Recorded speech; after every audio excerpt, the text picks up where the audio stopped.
नमस्कार. तुमकां सगळ्यांक येवकार. हें पळयात, आमी उबे आसात ते नॉर्थ गोवाच्यान सावथ गोवा कडेन वचपी रस्त्यार, म्हणजे महामार्ग 66. हो महामार्ग सद्याच्या घडयेक जावन आसा ह्या भागांतलो सगळ्यांत over crowded with traffic jam movement. तर तुमच्या नदरेक पडटा तो आनी समोर दिसता तो गिरी गांवचो रस्तो. हो रस्तो 2-3 किलोमिटर व्हडा संख्येन रहदारीचो आस्पाव आशिल्लो महामार्गाचो भाग.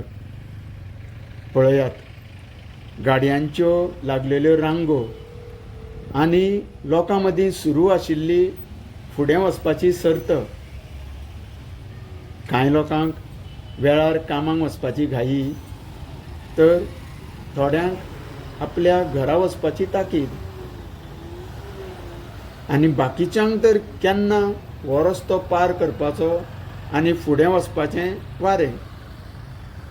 सद्या ह्या मार्गा वयल्यान सांगोळडा, म्हापसा, नॉर्थ गोवा आनीक महाराष्ट्राच्यान गोंयांत यो वच करपी गाडयो आनीक म्हालाचे ट्रकांची गर्दी. मदल्या मदीं तर हो धुल्लो जो सगळ्यांकूच नाका पुरो करून सोडटा. हांगासरल्या फ्लायओव्हरच्या कामगारांनी तर रस्त्याचेर उदक मारपाचें सुद्दां सोडून दिल्लें आसा.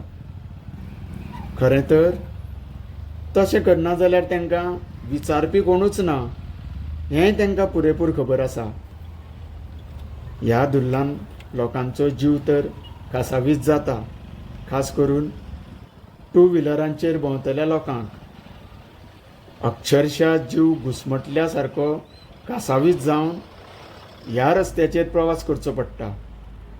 आतां ह्या कामाचो नेट पळयल्यार हें काम केन्ना पुरें जातलें म्हूण नेम ना, आनीक अशें त्रासदायक प्रवास फुडले कितले म्हयने करचो पडटलो हेंय खबर ना. तर अदीक भर म्हणजे ह्या रस्त्याची स्थिती तर बरीच खराब जाल्या, जी तुमी आपल्या दोळ्यांनी पळोवपाक शकता. गोंयांत सुरू आशिल्लो विकास, डेव्हलपमेंट तर सोडल्यार पळटा आनी धरल्यार चावता अशी गत जावन आसा. हांगासरल्या वाठारांत रावतल्या लोकांची आनी ह्या रस्त्या वयल्यान यो वच करपी अन्य नागरिकांची तर बरीच कठीण परिस्थिती जाल्ली आसा.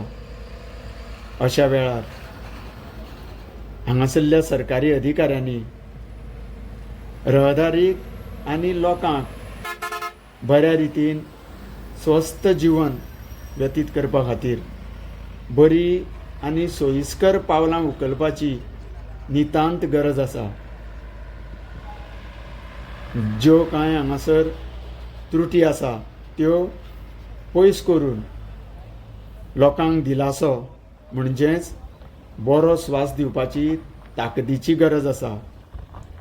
गोंयांत उदरगती बरोबरूच बरी भलायकी आसल्यारूच गोंयकारांचो विकास पल्लवीत जातलो. नाजाल्यार ह्या सगळ्याचो फायदो तरी कितें अशेंच सद्या लोक उलोवपाक लागल्या.